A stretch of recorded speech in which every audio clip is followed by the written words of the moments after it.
here's Brody Brazil. In this video, I'll be sharing the vocal signal chain that I use for this microphone, the Neumann TLM 103, in combination with my audio interface. That's the Universal Audio Apollo Twin X right here. All of that goes into my Mac where it's being recorded, but it also goes into this, the A10 Mini Pro ISO. This is my video switcher and the device that I use for live streaming. And by the way, these settings that I've come up with here, and I'll dive into what all those are in just a second, it's a combination of the hardware, the software, and the settings. I'm trying to achieve this certain sound for live streaming and YouTube videos. I want something to sound good on a phone speaker, but I also want it to sound good on a car stereo or a home entertainment system, kind of a broad range of what I'm searching for here. So I should tell you, number one, that my objectives in this sound and the settings I'll share, they are custom tailored to my voice, but they're also to try and get that full broadcasty type sound on a multitude of devices. I should also tell you, though, that in this room, this microphone is going to also sound especially good because the room is treated. I have 7 or 8 acoustic panels inside here that I've made, wood framed with rock wool inside. So this room is not isolated from outside noises, trucks, airplanes, helicopters, things like that, lawnmowers.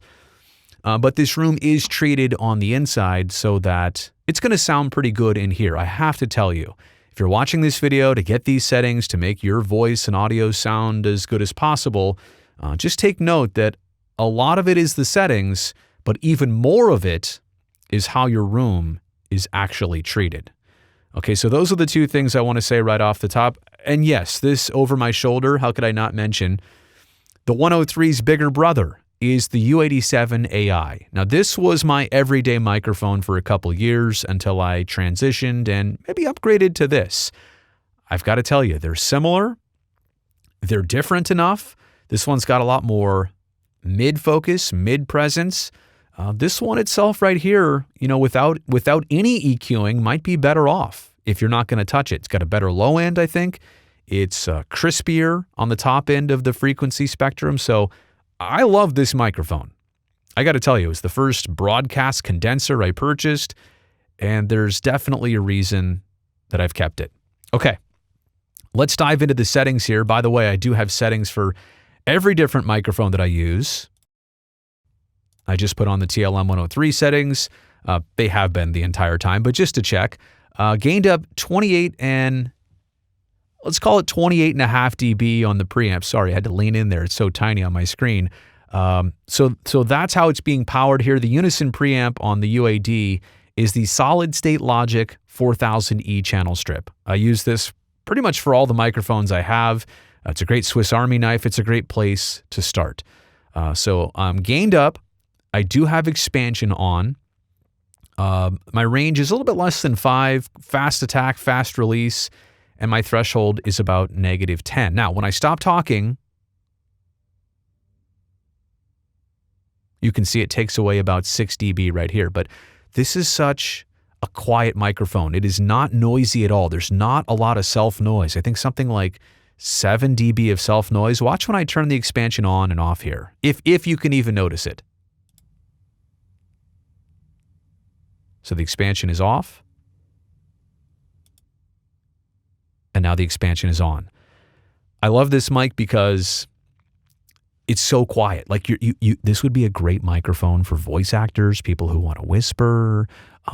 Great for broadcasters too, who project. But if you were doing something like creepy sounds, or if you were, listen to the way even my voice can sound really good. And by the way, listen on headphones. Even my voice can sound authoritative or deep, or got to work on the plosives there. But yeah, a windscreen, a pop filter would help you out with that. Okay, so low cutting, I'm not doing that. On the high side, I am cutting at about 16,000 hertz on the top end. And then we get to the EQ section here at 4,000 hertz, big speech frequency. I am gaining up just a little bit. Let's call it 1 dB. At 6,500, this is where I'm de-essing. I'm actually taking away about 4 dB. This is a very present microphone. So if you look at the frequency curve, the top half of it is going to be gained and boosted. And so I want to take this specific area out because of where I S. My S's are sibilant. It's too much. Silly Sally sells seashells. Ooh, pretty impressive I did that. But I want to cut that down so it's not so piercing on the ear. Okay, then we get into the low mids here, and at about 250, 275, pretty significant cut here at about 4 dB. Now watch if I add this back here. See, this kind of sounds nasally. It sounds like I have a cold or I'm congested or something, but if I take that away to where it was, about -4, it lets the mids shine through, it lets the low end have its spot, definitely takes away some boxiness. And yes, this mic does have low end presence, especially if you close talk it, but I am boosting here to 100 Hertz to the tune of about 3 dB. So let me take the EQ off here for a second. This gives you an idea, and there is some EQ also farther downstream, but as for this preamp and the plug-in, if I take away the EQ, here's what it sounds like. Okay, I'll put that EQ back on. So I'm boosting here on the slider and also on the output. I'm really trying to let that plug-in do some work right there. Okay, then we get into the 1073 where it does look like I'm boosting it just a little bit to try and get this Neve 1073 sound out of it. Top end is fine as it is. I'm not boosting anything there at, I want to say this is 12,000 Hertz. Here at 700, I'm actually reducing, each one of these dots is about 2, so let's call it -3 dB at 700 Hertz. So those areas for me that were important to cut were 275, about 700, and then 6500 where my S's are. Those are the big cuts. And I'm also taking away here on the low cut, I'm also rolling off at about 80 Hertz here. And if I take all this EQ away, watch. Now, you can kind of tell a little bit of a difference here. This is how it sounds with the EQ off, and then I turn the EQ on. It just has a little bit more of a bite and a punch when I turn all of this on. And that's it for the EQ. So just to recap, we've already gone expansion, EQ, EQ. I know you see right there the 1176. That was an old version of my signal chain. I've decided to do away with that for now. If I add it here, you can hear how it sounds, and you can see the compression that it's doing. This is a FET compressor, so it's very quick, but it's making less work for the LA2A later on.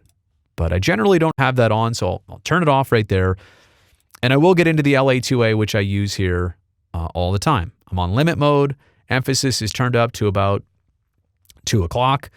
Gain set to about, let's call it 33. And peak reduction is about a 46 or a 47, something like that. And you're seeing that when I talk here normally, I love having this needle anywhere between 0 and -3 dB. If it's slamming against the wall, -10 or 20 on regular speech, there's something wrong. It's not set up right.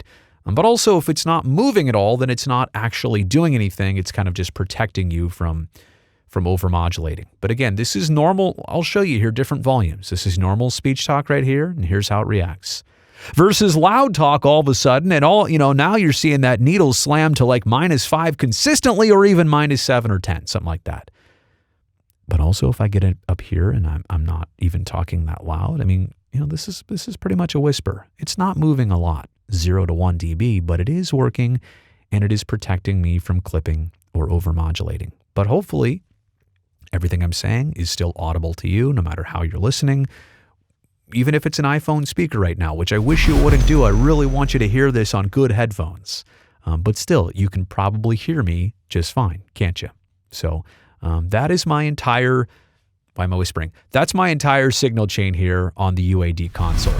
Just to recap, I mean, I love this microphone, the TLM 103. I would highly recommend this for anybody who is looking to make the ultimate step in how their home studio sounds. And again, room treatment. Room treatment is priority number 1. This microphone is so good, it's only going to make a bad room sound even worse. So take care of your room first. If you're thinking about budget, what to buy, I know people want to get their hands on this, but if you use this in an untreated room, it's going to make this microphone sound worse.